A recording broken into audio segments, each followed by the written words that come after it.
Well, here we are again. Impeachment number 2 of Donald Trump and the second sham of an impeachment. The first one, he was impeached for something Joe Biden actually did, which was a quid pro quo to the Ukraine, where Donald Trump was impeached even though the Ukrainian president said there was no quid pro quo, and Joe Biden nothing happened to him after he literally said they're not going to get any money from the United States unless they fire a lead investigator who is investigating his corrupt, druggy son. But here we are. We're back with another impeachment.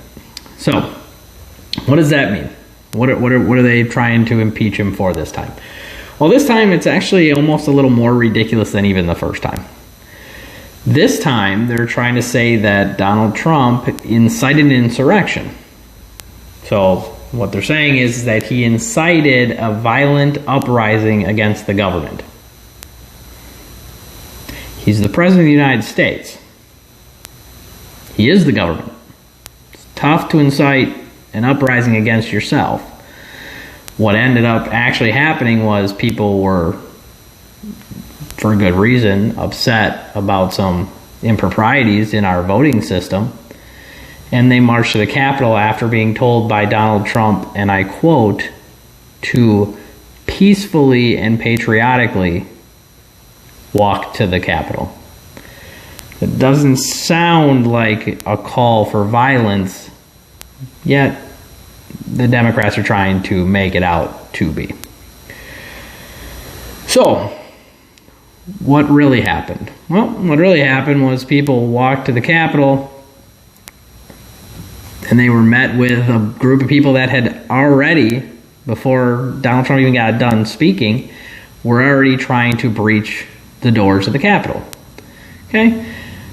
That, nobody agrees with what they did, but realistically, an insurgency doesn't involve zero weapons, and there were zero weapons.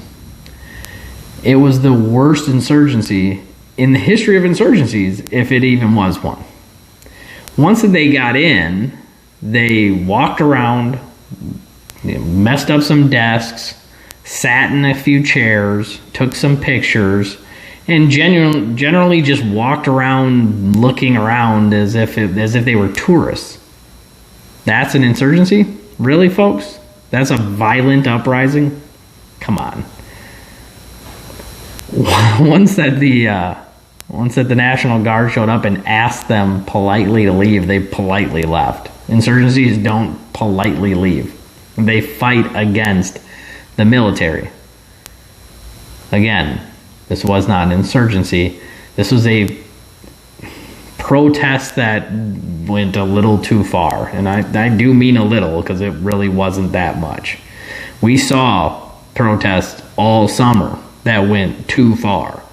And this didn't even compare to any of those. So it's just ludicrous to even say so. But how did we even get here then? How is Donald Trump even being tried if it's as silly as I said? Well, what ended up happening was it went to the House of Representatives.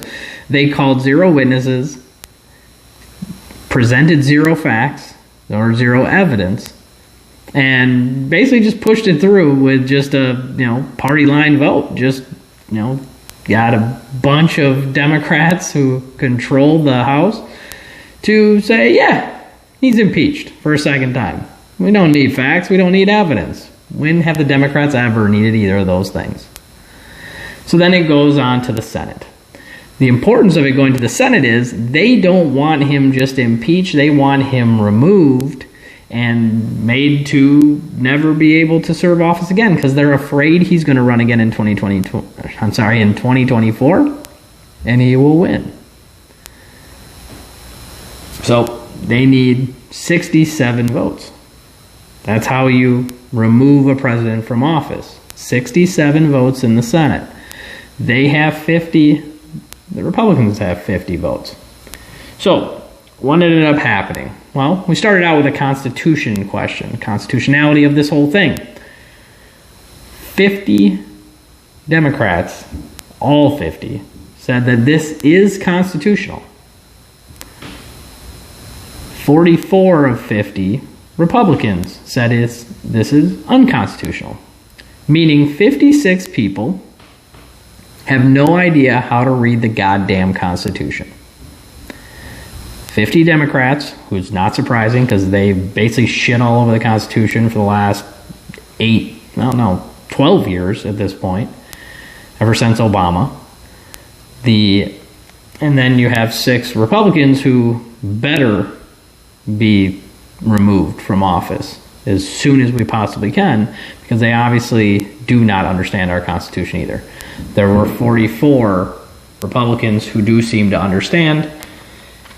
Why do I say that they don't understand the Constitution? Well, I have the Constitution of the United States right here. Article 2, Section 4 is what covers the impeachment of a president.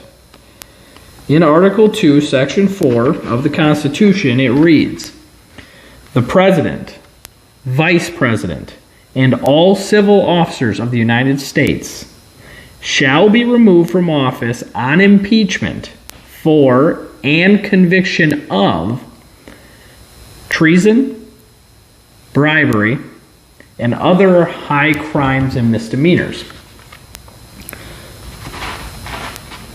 What does that mean? You're probably thinking misdemeanors. Well, I mean, it can be a misdemeanor to incite a riot. When the Constitution was written, misdemeanors did not exist. We didn't have felonies and misdemeanors. A misdemeanor was a serious offense in the 1700s. Now, a misdemeanor by our legal definition is a minor offense. They're not talking about minor offenses. They're talking about high crimes. They're talking about serious things. Nothing Donald Trump did was serious. By that definition, there's no way to view this as constitutional. It says removal from office. He's not in office. The Constitution is not hard to read, folks. It's cut and dry. It's very clear. The only times that it is made to be difficult is when idiot liberals decide to change the interpretation. They're the only ones that do this. And it's not, I say liberals, not just Democrats, because it's Democrats, but it's also in our courts. Our Supreme Court, our liberal partisan Supreme Court justices do this all the time. The simplest of interpretation gets changed and completely just shit on. This needs to stop. When this is all said and done, Donald Trump is going to get off. There's zero chance. They need 67 votes. They have 56. Unless they can convince 11 more Republicans that on Tuesday it was unconstitutional to even put this forward, to all of a sudden on Thursday convince them that it somehow is constitutional, then he's not getting convicted. This is all for show. The Democrats know that their lives without Donald Trump are worthless. Their ratings are worthless. Nothing they've done for the last 4 years means anything. Chuck Schumer, Nancy Pelosi, AOC, Ilhan Omar, all of them have spent the last 4 years riding the coattails of President Trump, and now they're trying to get that last squeeze of that orange. Pun intended. Well, your time's almost up. Your punching bag, your dummy, is about to be out of the limelight. You already canceled him. But he'll be back in 4 years. And in that time, everybody's going to pay for all these stupid decisions. You can believe that.